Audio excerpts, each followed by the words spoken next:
नारद जी से कहते हैं कि हे नारद, आज हम तुम्हें तुलसी जी का महात्म्य सुनाएंगे, क्योंकि कार्तिक महीने में तुलसी जी का महात्म्य सुनने से मनुष्य के अनेकों पाप जलकर भस्म हो जाते हैं। कार्तिक महीने की कथा मनुष्य के कान में थोड़ी सी भी पड़ जाए तो उसके भी जन्म जन्म के पाप मिट जाते हैं। इसमें कुछ नहीं है। इसके सुनने से तुम्हारा कल्याण होगा। हे नारद, तुम भगवान जी के सबसे प्रिय भक्त हो। मैं तुम्हें तुलसी जी का महात्म्य जरूर सुनाऊंगा। तो नारद जी का आगे पितामह कार्तिक महीने में तुलसी जी कैसे प्रिय हुई भगवान श्री विष्णु जी को, इसके बारे में आप हमें बताइए। तो ब्रह्मा जी कहते हैं कि सुनो नारद, कार्तिक महीना बहुत ही उत्तम फल देने वाला है। 12 महीनों में श्रेष्ठ है ये महीना। हे नारद, एक बार की बात है, इंद्र देवता और साथ में उनके गुरु बृहस्पति दोनों जो है चल दिए भगवान शंकर जी की कैलाश देखने के लिए। कैलाश पर्वत पर उनके दर्शन करने के लिए रास्ते में जा रहे थे तो रास्ते में क्या देखा उन्होंने? एक बहुत ही भयंकर नेत्र वाला काल पुरुष, बहुत ही बड़ा, उनके रास्ते में आकर खड़ा हो गया उनके सामने। इंद्र ने पूछा कि तू कौन है? उस काल पुरुष ने कोई जवाब नहीं दिया। तो इंद्र को क्रोध आ गया। इंद्र ने अपना वज्र उठा लिया मारने के लिए उनको। तो इतने में काल पुरुष का रंग काला हो गया वज्र की चमक से।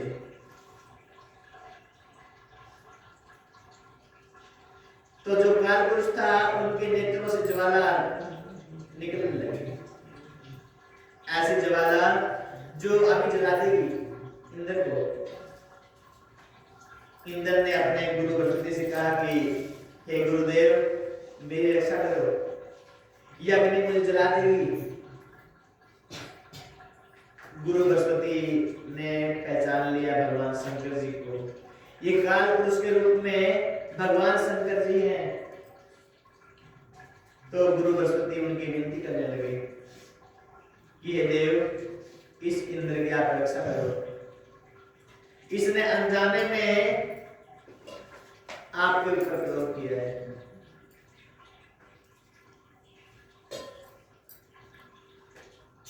हे त्रिनेत्रधारी, अंधकासुर के नाश करने वाले, आप इन्हें क्षमा करो। आप तो लेके फल को देने वाले पिनाकधारी शत्रु, आप इनको क्षमा करो। हे ब्रह्मा जी का सिर काटने वाले भगवान शंकर जी, इस इंद्र को क्षमा करो। इस तरह जब गुरु बृहस्पति ने कहा तो भगवान शंकर जी ने कहा कि हे ब्राह्मण, हे बृहस्पति, हम तुम्हारे ऊपर बहुत ही प्रसन्न हैं, मगर इस इंद्र ने बिना कारण के क्रोध किया है। क्रोध करना देवता के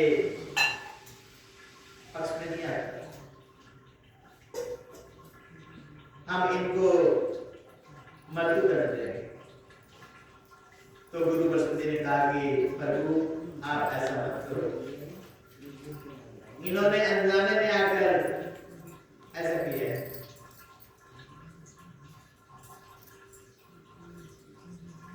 तो भगवान शंकर जी को दया आ गई इंद्र के ऊपर। उन्होंने कहा कि हे ब्राह्मण, हम तुम्हारे ऊपर बहुत ही प्रसन्न है, तुमने जो है हमारी स्तुति की है। हम इस इंद्र को जीवन दान देते हैं। मगर हे ब्राह्मण, आप ये बताओ कि जो ये मेरे शरीर से अग्नि निकल रही है, इसको मैं कहां फेंकूं? क्योंकि ये अग्नि ज्वाला जो है निकल रही है, ये शांत नहीं होगी। इसको हमें कहीं भी डालना पड़ेगा।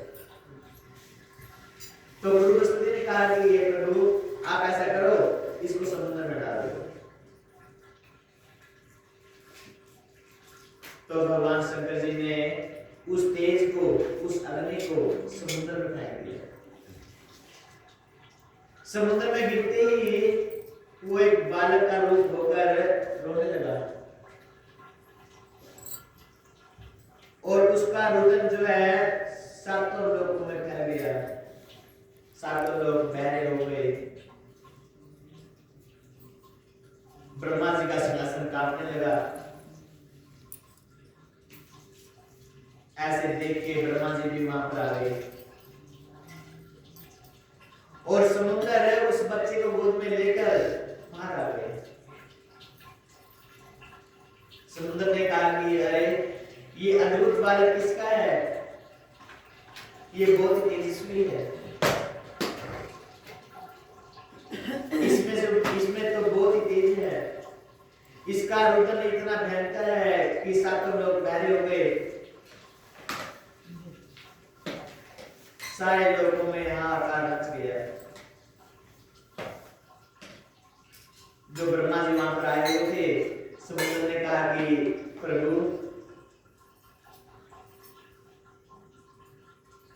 ये बालक कौन है? मैं नहीं जानता। किसका है ये बालक? ऐसा कहते हुए उन्होंने ब्रह्मा जी की गोद में उसको बालक को दे दिया। कहने लगे समुद्र कि ये ब्रह्मा जी, आप इसका दाह संस्कार करो। इसका नाम क्या है? क्या रखें इसका नाम? आपस में वो बात कर ही रहे थे। उस बालक ने क्या किया? ब्रह्मा जी की दाढ़ी को पकड़ लिया और इतना जोर से पकड़ा दाढ़ी को, ब्रह्मा जी की आंखों में आंसू निकल आए। ब्रह्मा जी ने बड़ी मुश्किल से अपनी दाढ़ी छुड़ाई उस बालक से और ब्रह्मा जी ने कहा कि हे समुद्र, इसने मेरी आंखों से जल निकाला है, तो आज से इसका नाम जलंधर होगा। ये तुम्हारा ही पुत्र माना जाएगा।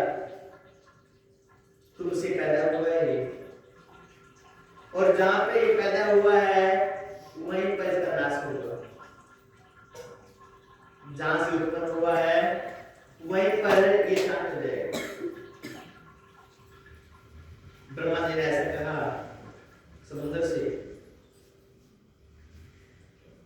तो सब देवता ने मिलकर उसका राज्याभिषेक किया।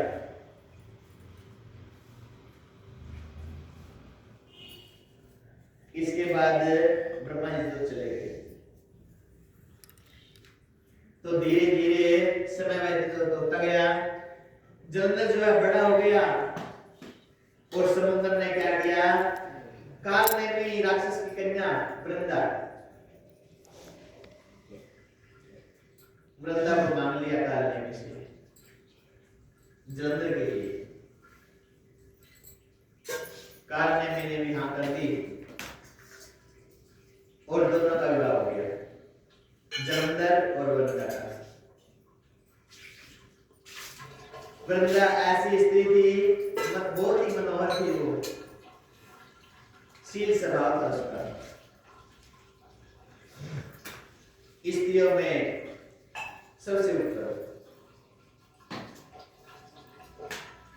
रात दिन पति पत्नी की लीला करते। जलंधर